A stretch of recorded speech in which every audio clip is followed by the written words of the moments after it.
So we're here to talk about Black Coffee, the Agatha Christie play with Hercule Poirot, which you play. Can you tell us a little bit about the play? I can't tell you too much. No. No spoilers. I think with a murder mystery, I don't think you're allowed to divulge too much of the plot.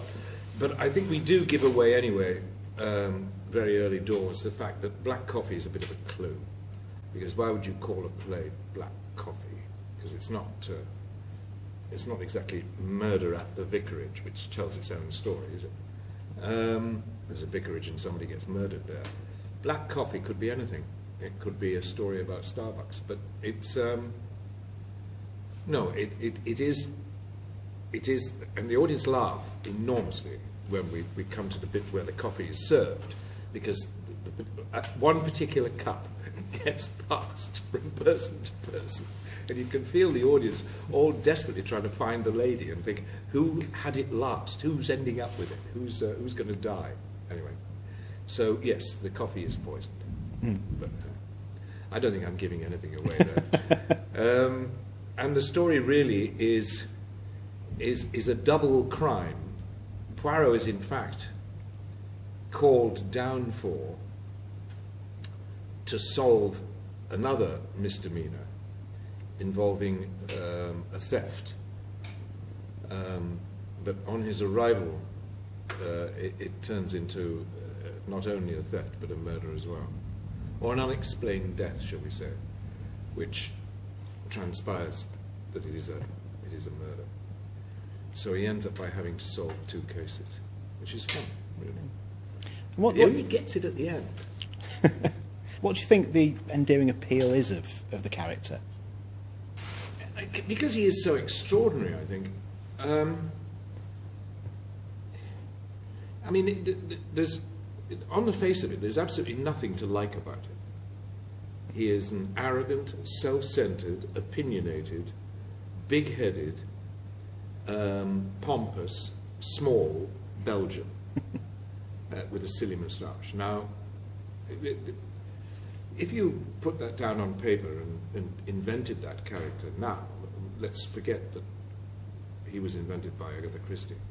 I don't think there would be many commissioning editors at the BBC or ITV or anywhere else for that matter who would say, what a good idea. But I think it's because he's all those things that, and from an actor's point of view, it's terrific to play that, because it gives you much more scope. He is all those things, but you see, like flashes of lightning, you see just moments of something else there. So rather than having, I mean, you mentioned Miss Marple. Miss Marple is lovely, but to all intents and purposes, she's very sweet, but she's a little anodyne, she is a little two-dimensional. There's not many variations from Miss Marple. She's very nice, very quiet, quite steely, and eventually solves a crime. But with Poirot, you see this man that you think you shouldn't like. But as I say, like flashes of lightning, you suddenly see another person there, particularly when he's dealing with people.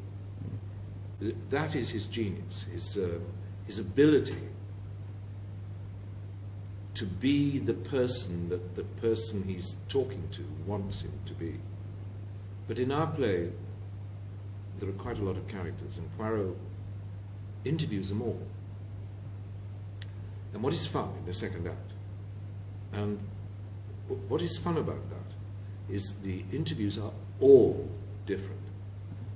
He's trying to find out the same truth, but the way he does it with each of the characters, because the characters are so different, from a dowager lady to a very beautiful Italian wife to an extraordinarily oily Italian potential villain to, I mean, all of them have something about them.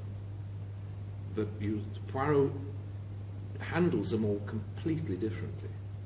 He doesn't just bark at them with the same lines and the same questioning or the same technique. And that's what's fun, really. And you do see I think you do anyway. Oh, the other thing too, in our piece, I think that the audience probably are not nowadays used to it, because it's sometimes since Ustinov played Poirot, and sometimes since Albert Finney did, and they did. I hope what I've done was I've brought some humour to it, because I think that David's Poirot was wonderful, but it was dry. And I think that we get some wonderful laughs in our show amongst all the mystery and murder and mayhem, because he's very entertaining, and he does it and deliberately entertaining. I mean, it's not just, you know, people are not laughing at him. Every now and again, he says something that is genuinely witty. I mean, sometimes it's because he gets his language back to front and claims that everybody, everywhere he goes, people take him for an Englishman, which the director asked me if there was any irony involved there, and I said no. I think Poirot genuinely believes that. I think he can't hear his own accent. He hears a man, a Belgian, who speaks perfect English, which of course he doesn't. He fractures sentences and gets them the wrong way around. But I think that the lasting reason why people love Poirot, well, the other thing too, he's foreign.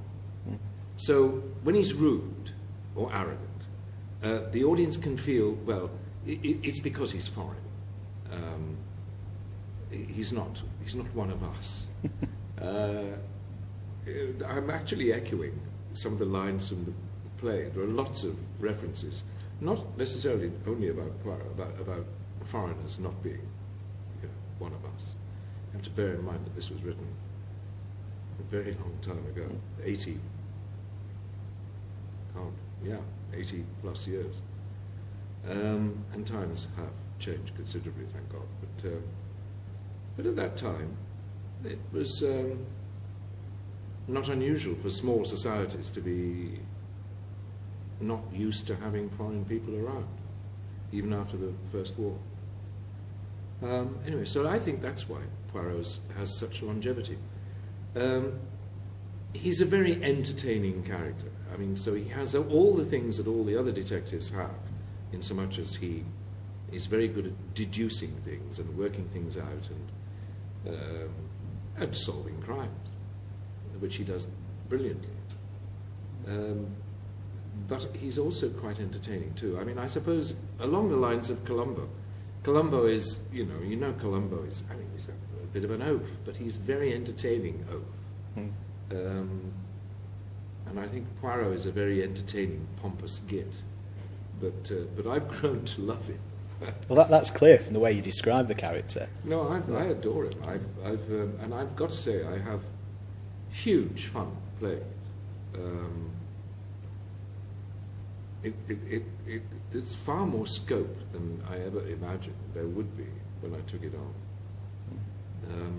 And I'm finding things all the time. I'm finding things out about the plot all the time, which I hadn't realised. You suddenly stop in the middle of a sentence on stage and go, oh, now I understand. I comprehend it perfectly.